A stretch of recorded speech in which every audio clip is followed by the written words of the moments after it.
Tapping కేసులో కీలక పరిణామం చోటు చేసుకుంది. ఇవాళ మరోసారి ప్రభాకర్ రావును విచారించనున్నారు సిట్ అధికారులు. ఇక ఇప్పటికే ప్రభాకర్ రావును ల్యాప్టాప్ ఫోన్ను సీజ్ చేసిన అధికారులు ఎఫ్ఎస్ఎల్కు పంపారు. ఇక ఎఫ్ఎస్ఎల్ నివేదిక ఆధారంగా విచారణ చేయనున్నారు.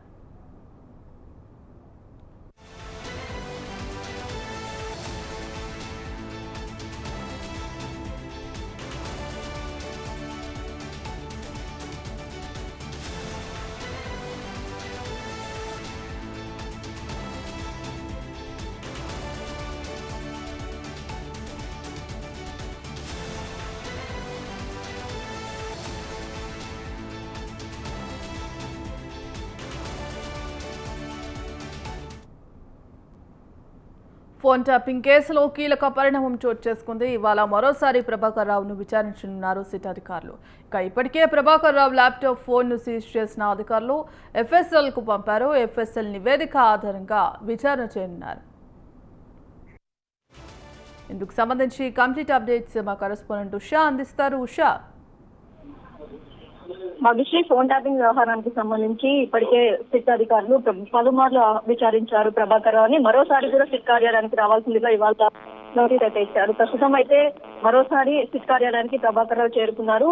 ల్యాప్టాప్ తో పాటు ఫోన్ ని కూడా ఇప్పటికే సీజ్ చేసి ఎఫ్ఎస్ఎల్ నివేదిక కోసం అయితే వేచి ఉన్నట్టుగా అయితే తెలుస్తుంది. మరోవైపు ఈ ఫోన్ ట్యాపింగ్ వ్యవహారానికి సంబంధించి రేపు నెల 5వ తారీఖు లోపు కూడా నాట్ టు అరెస్ట్ అనేటువంటి ఆర్డర్స్ ఏదైతే ఉన్నాయో, సుప్రీంకోర్టు ఇచ్చినటువంటి గడువు ఏదైతే రిలాక్సేషన్ గడువు ఏదైతే ఉందో అది ఆగస్టు 5తో ముగుస్తుంది. కాబట్టి ఈ లోపు ఒక కేసుకి సంబంధించి ఒక కంక్లూజన్ కి రావడానికి ఇప్పటికే అధికారులు సిట్ బృందం ఎవరైతే ఉన్నారో వారందరూ కూడా బాధితుల స్టేట్మెంట్స్ తో పాటు అలాగే ఆ రోజు 2023 ఎన్నికల్లో కాంగ్రెస్ పార్టీ అధికారంలోకి వచ్చిన తర్వాత ఏదైతే ఎస్ఐబి ఆఫీస్ లో ఉన్నటువంటి ఎక్విప్మెంట్ ఏదైతే ఉందో దాని మొత్తాన్ని కూడా డిస్ట్రాయ్ చేశారు. వీటన్నిటికీ సంబంధించి ఏదైతే హార్డ్ డిస్కుల మొత్తాన్ని కూడా మూసీ నదిలో డంప్ చేయడము, వీటన్నిటికీ సంబంధించి కూడా ఎఫ్ఎస్ఎల్ నివేదిక ఈ కేసులో కీలకంగా మారింది. కాబట్టి బాధితుల స్టేట్మెంట్ తో పాటు ఎఫ్ఎస్ఎల్ నివేదిక మొత్తం కూడా అతని ఎదుట ఉంచి ప్రశ్నించే అవకాశం ఉన్నట్టుగా అయితే తెలిసింది. మరోసారి ఇవాళ ప్రభాకర్ రావుని సిట్ అధికారులు విచారించనున్న నేపథ్యంలో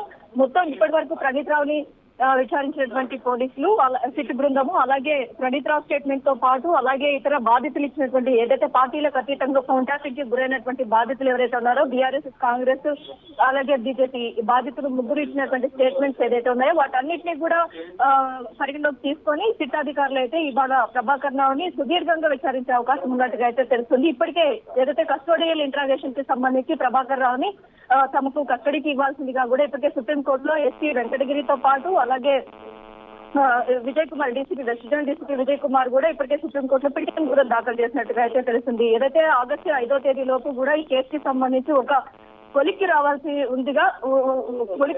ఉంది. ఈ నేపథ్యంలోనే ఫోన్ ట్యాపింగ్ వ్యవహారానికి సంబంధించి సిట్ అధికారులు స్పీడప్ చేసినట్టుగా అయితే తెలుస్తుంది. భాగ్యశ్రీ. Right, thank you Usha.